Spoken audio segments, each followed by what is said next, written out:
Les amis, bien le bonjour. Je continue à recevoir des messages sur ce WhatsApp de la part de personnes dans la carrière, en particulier des personnes dont la carrière est bloquée.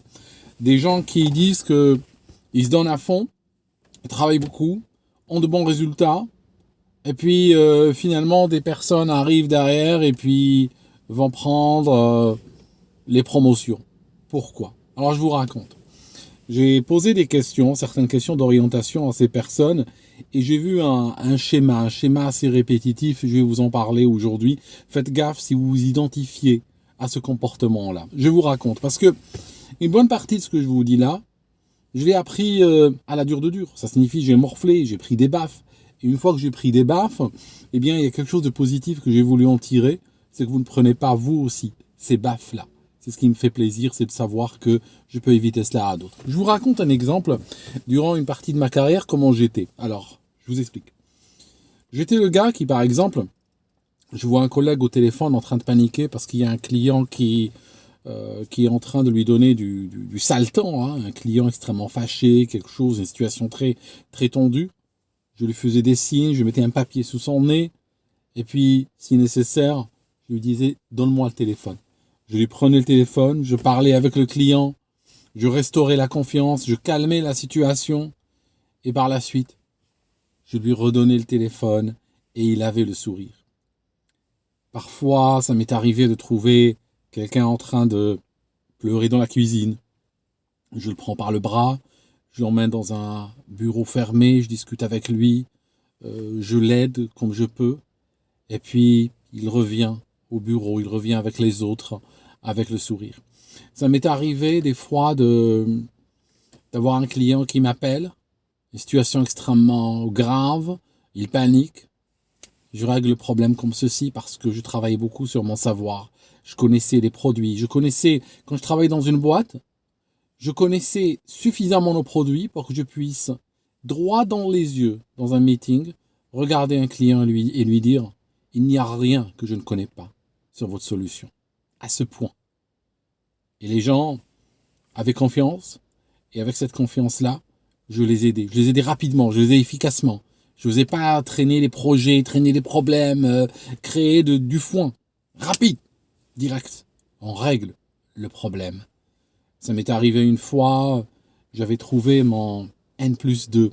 J'étais dans une ville européenne, c'était tard, il était là dehors, il avait dégoupillé, n'est-ce pas, il avait trop bu. Il ne savait même pas où il était. Je l'ai pris par le bras, je l'ai mis dans un taxi, je l'ai ramené à son hôtel, je l'ai ramené à sa chambre, discrètement, je l'ai mis dans son lit. J'en ai jamais parlé jusqu'à maintenant. Voici le genre d'employé que j'étais. Ça m'arrivait de passer des soirées, des week-ends, voire pendant mes vacances. Je regardais mes emails pendant mes vacances. Tous les jours de vacances, 7 jours sur 7. 365 jours par an. Je regardais mon téléphone s'il n'y avait pas une urgence, s'il n'y avait pas un problème. Et quand je voyais un truc urgent, je mettais un timer dans ma tête. Je me disais, est-ce qu'un collègue va prendre? Est-ce qu'un collègue va prendre? Et si je vois que personne ne prend, si les gens sont dépassés, n'arrivent pas, j'interviens. Ça peut être n'importe quel jour. Voilà le genre de personne que j'étais. Si vous êtes ce genre de personne, j'aimerais vous dire un truc. J'ai une mauvaise nouvelle pour vous. Vous ne serez jamais promu dans une entreprise. D'accord? C'est une question de croix à l'envers. C'est une question de valeur à l'envers. Je respecte beaucoup ce genre de personnes. Je respecte beaucoup ces valeurs-là. Mais ne croyez pas qu'elles sont respectées dans le milieu de l'entreprise. C'est ce que je cherche à vous dire. Une des raisons, je vais vous dire laquelle. Parce que personnellement, j'étais comme ceci. Et par la suite, qu'est-ce que j'ai découvert? J'ai découvert que des gens qui arrivaient 18 mois, il y a 18 mois, alors que j'étais là depuis des années, eh bien, ils étaient promus, passés devant moi. Et parfois, quand je signais ma démission, ils étaient à la veille de m'expliquer comment faire mon travail. Ils étaient à la veille de faire une réunion avec moi pour me montrer quels sont mes objectifs maintenant. Vous voyez ce que je veux dire? Des gens qui étaient arrivés après moi, qui n'avaient même pas fait le 10% de ce que j'ai fait. Et pourquoi? Et ça arrive à beaucoup de monde, tous les jours. Pourquoi? Je vais vous dire pourquoi. C'est-à-dire que, premièrement, quand vous êtes, ce que je suis en train de vous décrire, tous les cas que je vous ai décrits, ce sont des cas à faible visibilité. Forte valeur humaine, forte valeur technique, faible visibilité.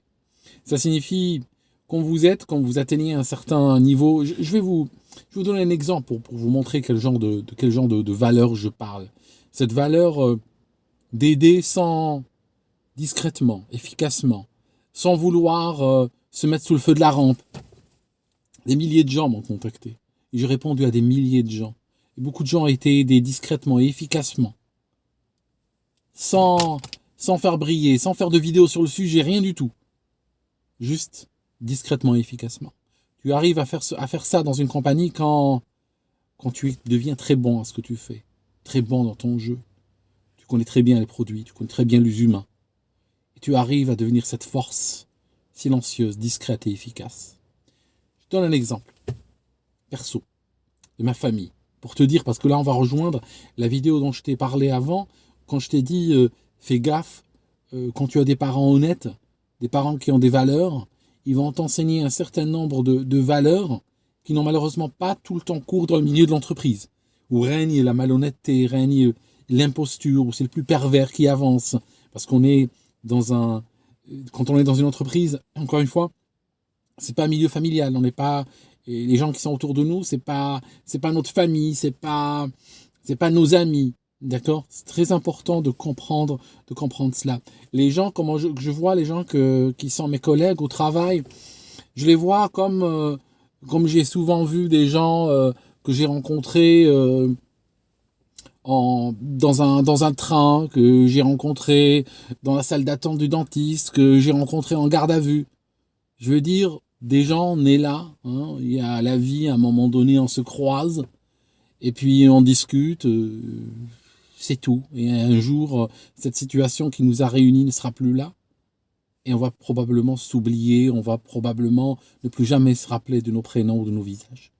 D'accord? Donc les gens que vous croisez dans l'entreprise sont juste des connexions, des contacts de circonstances. Les circonstances vous ont mis au même endroit et c'est juste temporaire. Et un jour, vous allez vous en séparer. Donc, ce n'est pas votre famille. Mais revenons à l'histoire dont je voulais vous parler. Vous savez, mon père est quelqu'un de très pieux. La religion, c'est très important pour lui. Ce n'est pas un islamiste, mais c'est quand même quelqu'un, comme beaucoup de vieux en Algérie, c'est quelqu'un de très, très droit sur la religion. Un jour, il y a un ami à la famille. Un ami à la famille pour lequel la religion est un peu moins importante. Cet ami-là, il part un soir avec des copains à lui. Ils partent dans la ville d'Oran. Et puis, ils vont d'un endroit à l'autre, ils boivent des verres, ils boivent plus que de raison, n'est-ce pas?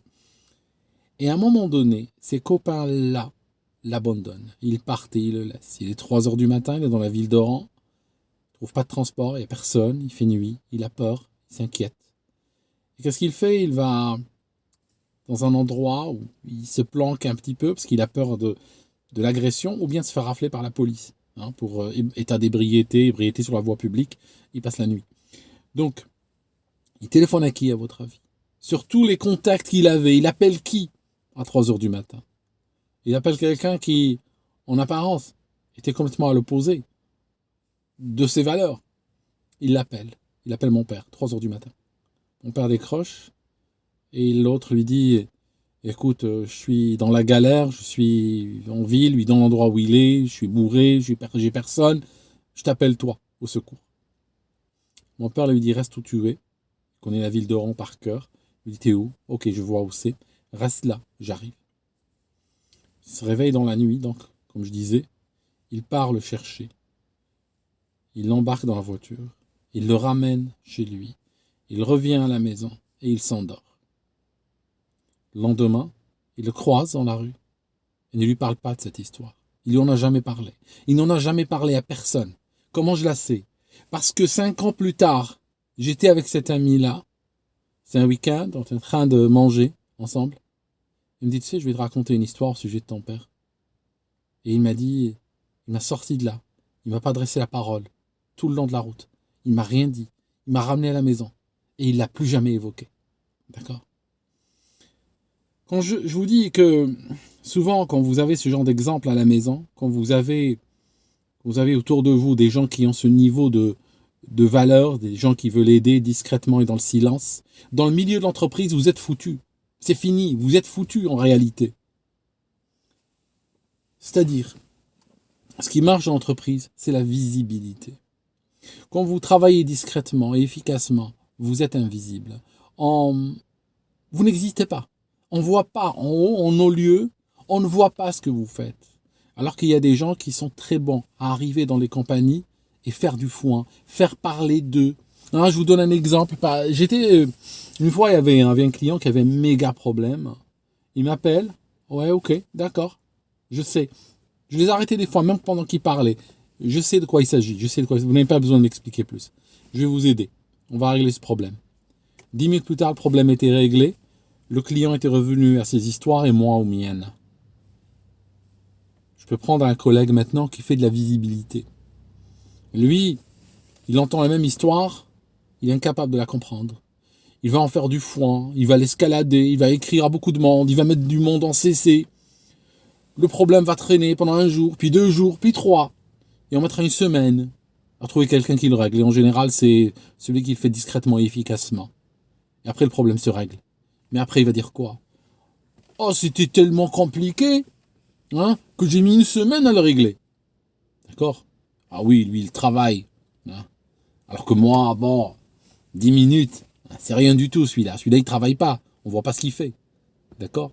Tu vois le truc? Pourtant, le même problème. Il y en a un qui, en réalité, par son incompétence ou son incapacité, il a fait traîner l'histoire.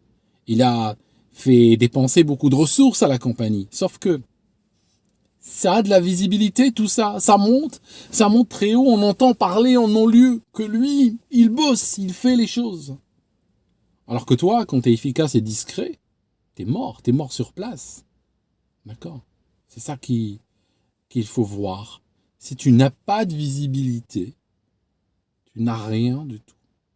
Et parfois, il peut arriver que des gens, on va créer chez eux un manque de visibilité exprès. Ça arrive. Il y a quelqu'un, il m'a contacté, il travaille dans une boîte canadienne. Il est moitié français, moitié africain, je dis pas le pays. Il est renois, noir. Il a étudié un peu partout en Europe, de gros diplômes, tout ça. Il part au Québec, dans une boîte, une entreprise. On lui donne un projet. Le projet, il était au cœur d'une commande, développement d'un logiciel pour une super grosse boîte québécoise, très très grande boîte au Québec. La compagnie où il est finit par développer ce projet-là, et lui, il dirige ce développement et il dirige la réalisation de ce projet. Quand ce projet arrive à son aboutissement, le PDG de cette boîte, la boîte cliente, avec quelques personnes autour de lui, veut rendre visite à cette entreprise. Juste une visite de courtoisie et de travail pour parler, tout ça, parce que, voilà, il a trouvé que l'échange, que le travail s'est très bien passé. Vous savez ce qu'on a fait? On a contacté ce Renoir, on lui a dit, écoute, demain, t'as pas besoin de venir. Demain, tu travailles depuis la maison. Par contre, s'il te plaît, reste près du téléphone. Comme ça, si jamais ils nous poseront des questions difficiles, comme tu es le seul à vraiment bien maîtriser ce projet, on t'appellera pour que tu nous répondes. D'accord?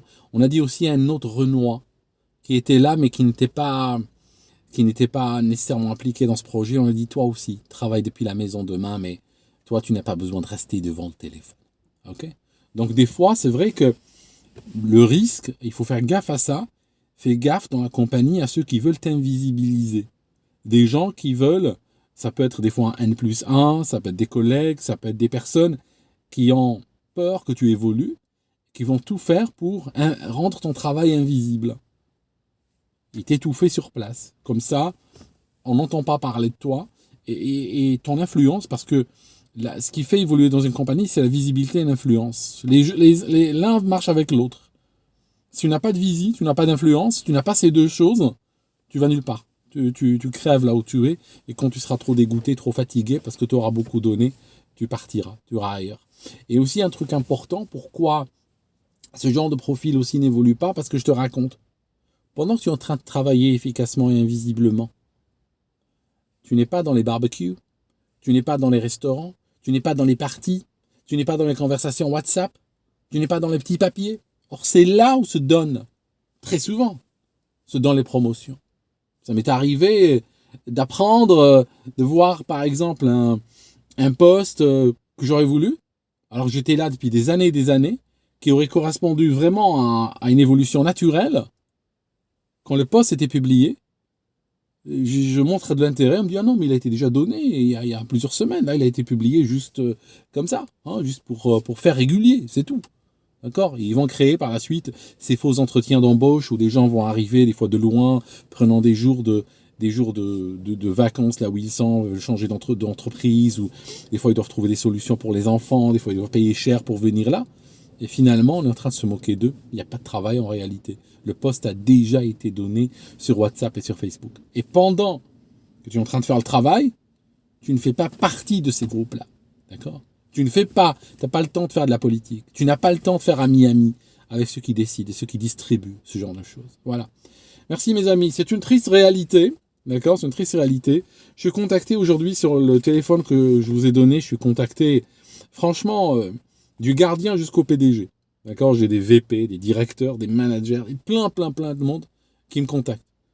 Je reçois aussi des messages positifs. Il y a des gens qui me disent, depuis que je regarde ta vidéo, j'ai amélioré mon comportement en entreprise, voire j'ai amélioré mon entreprise, ou j'ai amélioré ma relation avec mon team, ou j'ai amélioré ma performance dans la boîte. Donc quelque part, ce que je dis, même si je le dis avec souvent avec beaucoup d'agressivité et de cynisme, eh bien, c'est en train de progressivement de changer des vies. J'ai des gens qui me disent, j'ai quitté ma boîte toxique, et maintenant je suis dans une autre. Vous voyez? Et ça, franchement, ça me fait plaisir. Parce que ce que je cherche à faire, tout mon travail, c'est transformer le plan en or. Ça signifie les morflages que moi j'ai eus, et aujourd'hui je vois que d'autres les ont eus, eh bien je ne veux pas que vous les ayez. C'est mon but. D'accord? C'est ma préoccupation constante, que vous n'ayez pas ça. Donc vous pouvez me contacter sur WhatsApp, vous pouvez me laisser des messages, idéalement écrits, parce que il y a plein de gens qui me laissent des messages audio. J'avais rien contre au départ, mais je commence à avoir quelque chose contre. Il y a des gens qui me laissent des messages audio qui font des kilomètres de long. D'autres qui me laissent des messages audio alors qu'il y a du vent, il y a de la musique autour, il y a des bruits, il y a le téléphone qui fait des bruits et tout ça. De sorte que c'est des messages inaudibles, incompréhensibles, où je dois les écouter façon Canal+ sans décodeur. Donc, au bout d'un moment, c'est vrai que quand je vois des messages audio, je commence un petit peu à me dire est-ce que je vais écouter ou pas. D'accord? Merci d'avoir suivi cette vidéo jusqu'ici, mes amis, et on se voit dans la prochaine.